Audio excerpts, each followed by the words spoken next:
Pat Benatar is one of the most successful female rockers of all time. For more than 30 years, she's been turning out hits and blazing a trail for women in the music industry. She won 4 consecutive Grammys and has sold 22 million records. And her video for Love is a Battlefield was one of the first to successfully blend a story-driven plot and a music video performance. And she writes about it all in her new book. It's called Between a Heart and a Rock Place.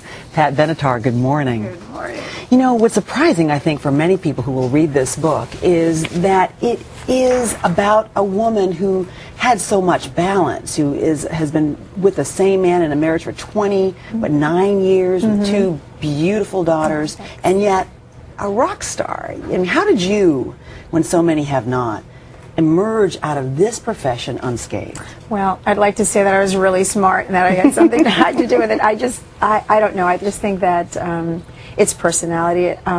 That's the way that Spider and I are. It's the way that we met. And we were really kind of working class kids, so it stays with you the whole time, and it just didn't really have any effect. And I had the luxury of having my support with me all the time. My husband, we were together, so it wasn't like being a female out on the road with all the pitfalls and everything that happens. I had my support right with me the entire time. In fact, since you brought him up, let me ask you about this, because this book is pretty much in many ways a love letter to this man, your husband. You call him Spider. His real name is Neil Giraldo, and you know, he was your collaborator. Absolutely. Yes, songwriter, producer, lead guitarist. Yeah, we started the band together in 1979, and when he walked in the door and I saw him, besides all the fabulous chemical and physical attributes that we had together musically, it was perfect. It was exactly what I had been hearing in my head, and like I say in the book, he was the one who was the catalyst, and he was able to help me bring it all together. So we began the whole thing together. And you write, somewhere in the distance, the Alleluia chorus was playing when you first saw him. I froze in my tracks. Something shot through my entire being. Every nerve ending in my body lit up. I mean, this sets a pretty high bar for your daughters. Yes, I know. I tell them, don't settle. Just marry for love. Don't be stupid, you know. And you weren't stupid. Together, you marched on, and you did so much, including one of the first music videos ever made, and you have a story about that, because you know nobody knew how to do this. Right, well, including us. I mean, no, it was great. We were the second video ever played on MTV. It was in August of 1981, and you know, we shot that. They called us up about 3 months before, and they said they had this new idea. None of us had any idea where this was going.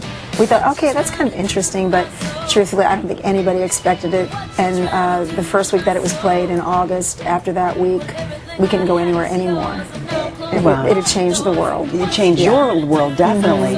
And yet, this was a time when there still is, but there still was a tremendous amount of sexism in the profession and throughout the world.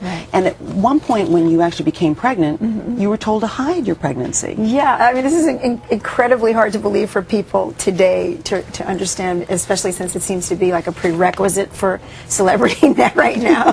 So they literally, you know, they didn't want us, it was bad enough that I was married, but to actually be pregnant, it ruined the whole sex symbol image and everything. And I mean, it was incredible, and it was just one of the things in the long laundry list of all the sexist things that they did while we were together. And yet you nevertheless, despite that environment, you were bold. You know, your music, and that's, I think, what really happened. You seized with this music something that I think women really needed. Where did this boldness come from? I think it's just grown up on Long Island, you know. I mean, we just, you know, we came from a working class family, and you were scrapping all the time, and it was just kind of the way that it was. But in the book, I mentioned this story about how, you know, I grew up, and you had to kind of fight for your position all the time, and then as it went on, and traveling to radio stations and things like that, there was always some kind of, you know, some kind of producer or some programmer that would, you know, just, you know, tap his leg and say, why don't you sit down here and we'll see if we can get that record played. So it just kind of fueled everything, and we were the first, my age group was basically the first of the young women who were going to try and put the ideology of the women's movement into practice. Well, you did. So. You did. For so many of us. Pat Benatar, thank you so much for your music over the years and for joining us this morning. And the book is lovely.